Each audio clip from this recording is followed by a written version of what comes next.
আজি আমি জানিম এই 2025 বৰ্ষৰ এই মাহটোত সম্পূৰ্ণ ৰাশিফলৰ বৰ্ণন। আমাৰ সকলোৰে মনত এটা কৌতূহল আছে যে আগন্তুক মাহটো আমাৰ বাবে কেনেকুৱা হ'ব।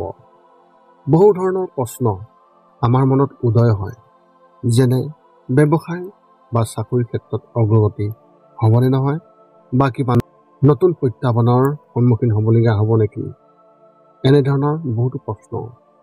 সেয়েহে আপোনালোকক এই ভিডিঅ'টোৰ জৰিয়তে ৰাশি আৰু ৰাশিফলৰ ওপৰত ভিত্তি কৰি ৰাশিফলৰ ওপৰত বিভিন্ন গ্ৰহ আৰু নক্ষত্ৰমণ্ডলৰ প্ৰভাৱ আৰু গতিবিধিৰ বিষয়ে অধ্যয়ন কৰিছোঁ।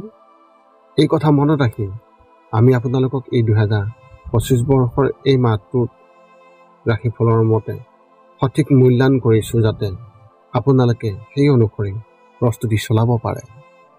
আপোনালোকে এই ভিডিঅ'ত আপোনালোকৰ পৰিয়াল, আৰ্থিক, কেৰিয়াৰ, শিক্ষা, প্ৰেম আৰু স্বাস্থ্যৰ লগতে আৰু বিভিন্ন তথ্য আপোনালোকে এই ভিডিঅ'ত লাভ কৰিব।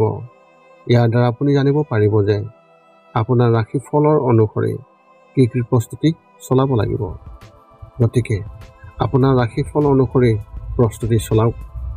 অৱশ্যে আপোনালোকক এইটো জনা উচিত যে এই ভিডিঅ'টোত দিয়া যি তথ্য, এই তথ্য কোনো ব্যক্তি হিচাপে নহয়, ৰাশিফলৰ ওপৰত হোৱা যি প্ৰভাৱ, সেই প্ৰভাৱৰ বিবেচনা অনুসৰিহে এই ভিডিঅ'ত উল্লেখ কৰা হৈছে এই সকলোবোৰ তথ্য।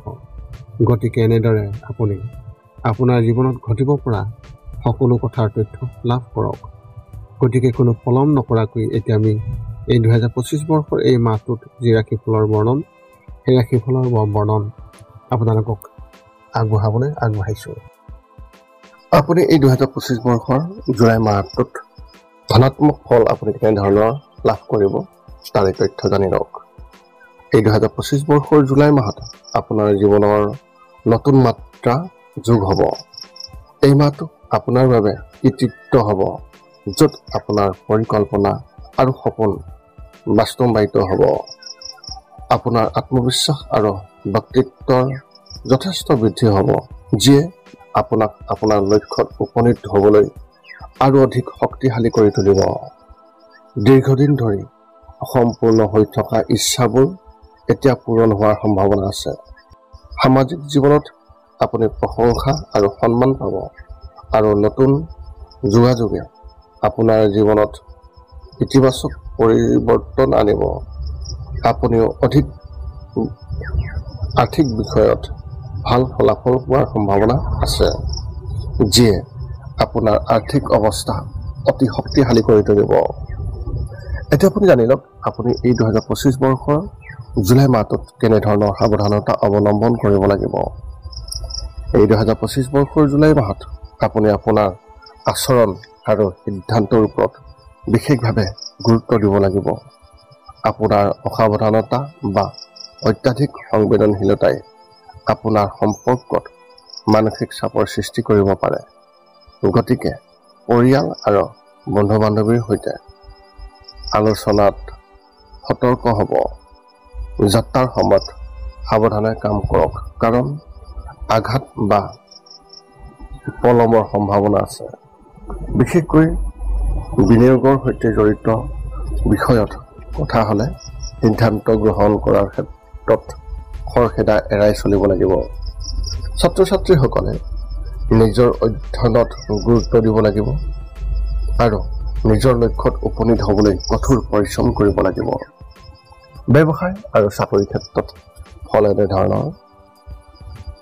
আপোনাৰ এই 2025 বৰ্ষৰ জুলাই মাহত আপোনাৰ কেৰিয়াৰত নতুন মাত্ৰা যোগ হ'ব। এই মাহটো আপোনাৰ পেছাদাৰী জীৱনত প্ৰগতি আৰু বিকাশৰ এক চিন দেখা গৈছে। নতুন দায়িত্ব আৰু প্ৰকল্প লাভ কৰাৰ সম্ভাৱনা আছে, যিয়ে আপোনাৰ সামৰ্থ্যক অধিক বৃদ্ধি কৰিব।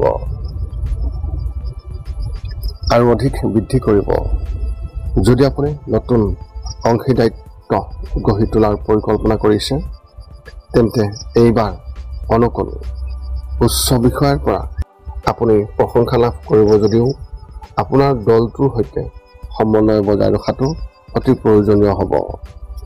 যিসকল লোকে চাকৰি সলনি কৰাৰ কথা ভাবিছে তেওঁলোকে উপযুক্ত সুযোগ পাব পাৰে। এই সময় হৈছে নিজৰ কেৰিয়াৰত নতুন সুযোগৰ স্বীকৃতি আৰু সুবিধা লোৱাৰ সময়। প্ৰেমৰ ক্ষেত্ৰত ফলাফল এনেধৰণৰ। এই 2025 বৰ্ষৰ জুলাই মাহত আপোনাৰ বিবাহিত জীৱন সুখৰ এক পৰিৱেশ থাকিব। পৰিয়ালত হয়তো এটা শুভ উদযাপন বা সুখৰ সুযোগ থাকিব যিয়ে আপোনাৰ সম্পৰ্কক শক্তিশালী কৰিব।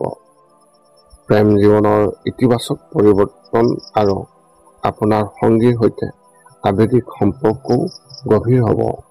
কিন্তু আপোনাৰ ভাষণৰ ওপৰত সংযম ৰখাটো অতি প্ৰয়োজন হ'ব, কাৰণ অনিয়ন্ত্ৰিত শব্দই সম্পৰ্কত উত্তেজনাৰ সৃষ্টি কৰিব পাৰে। আপোনাৰ আপোনজনৰ সৈতে সংলাপত যত্ন আৰু বুজাবুজি লওক। স্বাস্থ্যৰ ক্ষেত্ৰত ফলাফল এনেধৰণৰ।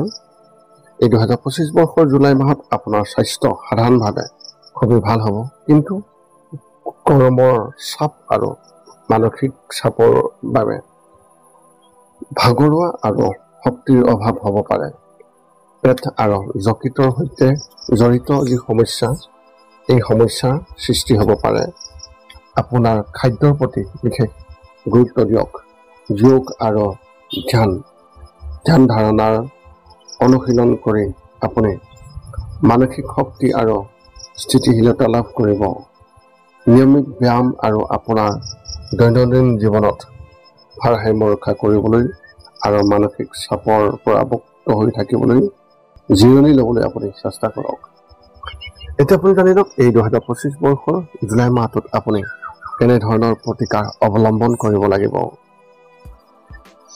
স্বাস্থ্য আৰু কৰ্ম ক্ষমতাক বিশ্বাস কৰক। খাদ্যৰ প্ৰতি বিশেষ গুৰুত্ব দিয়ক আৰু পেট আৰু যকৃতৰ সৈতে জড়িত সমস্যাৰ পৰা হাত সাৰি থাকিবলৈ আপুনি চেষ্টা কৰক। যোগ আৰু ধ্যান অভ্যাস কৰক যাতে মানসিক শক্তি আৰু স্থিতিশীলতা লাভ কৰা হয়। নিজৰ ওপৰত সংযম ৰাখক আৰু সম্পৰ্কত টেঙা হোৱাৰ পৰা বিৰত থাকক। আপোনাৰ কেৰিয়াৰত নতুন সুযোগ চিনাক্ত কৰি সুবিধা লওক। পৰিয়াল আৰু বন্ধু বান্ধৱীৰ সৈতে কাম কৰিবলৈ আপুনি চেষ্টা কৰক। সাৱধানে আৰু বুদ্ধিমত্তাৰ পৰা হাত সাৰিবলৈ আপুনি খৰখেদাকৈ কোনো কাম নকৰিব আৰু এই ক্ষেত্ৰত আপুনি যত্ন লওক আৰু আপোনাৰ সমস্যাবোৰ সমাধান কৰিবলৈ আপুনি চেষ্টা কৰক। এতিয়া আপুনি সকলো তথ্য লাভ কৰাৰ পিছত এই 5টা কাম কৰিবলৈ আপুনি যিমান পাৰে চেষ্টা কৰক। সৰ্বপ্ৰথমটো হৈছে আপুনি আপোনাৰ শৰীৰটো সুস্থ কৰি ৰাখিবলৈ দৈনিক যোগাসন কৰক, য'ত মূলতঃ 10 মিনিটৰ বাবে ওমকাৰ মন্ত্ৰ, 10 মিনিটৰ বাবে কপালভাতি আৰু 10 মিনিটৰ বাবে অনুলোম বিলোম। ইয়াৰ লগে লগে আপোনাৰ শাৰীৰিক আৰু মানসিক স্বাস্থ্য একেবাৰে নিখুঁত হৈ থাকিব। 2 নম্বৰতে হৈছে ৰাতি শোৱাৰ আগতে নিস্তব্ধ আৰু নিৰ্জন ঠাইত 10 পৰা 20 মিনিট ধ্যান কৰিব লাগে। ইয়াৰ দ্বাৰা 2টা উপকাৰ পোৱা যায়। এটা হ'ল আপুনি ভাল টোপনি পাব আৰু দ্বিতীয়টো হৈছে পিছদিনা আপুনি সতেজ অনুভৱ কৰিব। ধ্যান কৰি থাকোঁতে মধ্যমীয়া শব্দৰ শান্ত সংগীতো আপুনি শুনিব পাৰে। 3 নম্বৰতে হৈছে প্ৰতি মংগলবাৰে পুৱা নিশ্চয় হনুমান চালিচা পাঠ কৰক আৰু হনুমান মন্দিৰ দৰ্শন কৰক, নতুবা আপুনি বিষ্ণু মন্দিৰ দৰ্শন কৰক। ইয়াৰ দ্বাৰা আপোনাৰ আৰু আপোনাৰ পৰিয়ালৰ যিকোনো সদস্যৰ সংকট দূৰ হ'ব আৰু সদায় সুখ আৰু শান্তি থাকিব। 4 নম্বৰটো হৈছে ঘৰৰ বাহিৰত গৰু আৰু কুকুৰক প্ৰতিদিনে আপুনি পাৰিলে খাদ্য খুৱাব লাগে। খাদ্য খোৱাওক আৰু যদি পাৰে চৰাই চিৰিকটি আদিকো খাদ্য আৰু পানীৰ যোগান ধৰক। এই পৃথিৱীখন যিমান আমাৰ সিমানেই সিহঁতৰ। নিতৌ ইহঁতক খুৱাই আমি তেওঁলোকৰ পৰা এক আশীৰ্বাদ লাভ কৰিব পাৰোঁ আৰু আমাৰ ওপৰত থকা গ্ৰহবোৰৰ কুপ্ৰভাৱ দূৰ হ'ব। সদশেষত 5 নম্বৰটো হৈছে আপুনি পাৰিলে মাজে মাজে চৌপাশৰ দুখীয়া ব্যক্তিসকলক আপুনি পাৰিলে সহায় কৰক আৰু ভোকাতুৰ ব্যক্তিসকলক আপুনি পাৰিলে খুৱাবলৈ চেষ্টা কৰক। যদি আপোনাৰ মনত এতিয়াও জ্যোতিষ সম্বন্ধীয় কিবা প্ৰশ্ন আছে তেন্তে আপুনি আমাক এই ভিডিঅ'ৰ তলত কমেণ্ট কৰি আপোনাৰ প্ৰশ্ন অৱগত কৰক আৰু আমি আপোনাৰ প্ৰশ্নৰ উত্তৰ দিবলৈ আমি সকলো সময়তে সাজু আছোঁ। যদি মোৰ ভিডিঅ'টো ভাল লাগে তেন্তে লাইক শ্বেয়াৰ কমেণ্ট কৰিব, চেনেলটো ছাবস্ক্ৰাইব কৰি থ'ব যাতে পুনৰ অন্য এটা ভিডিঅ'ৰ জৰিয়তে আপোনাৰ লগত আমি সম্পৰ্ক ৰাখিব পাৰোঁ। পুনৰ লগ পাম অন্য এটা ভিডিঅ'ত। আজিলৈ ধন্যবাদ।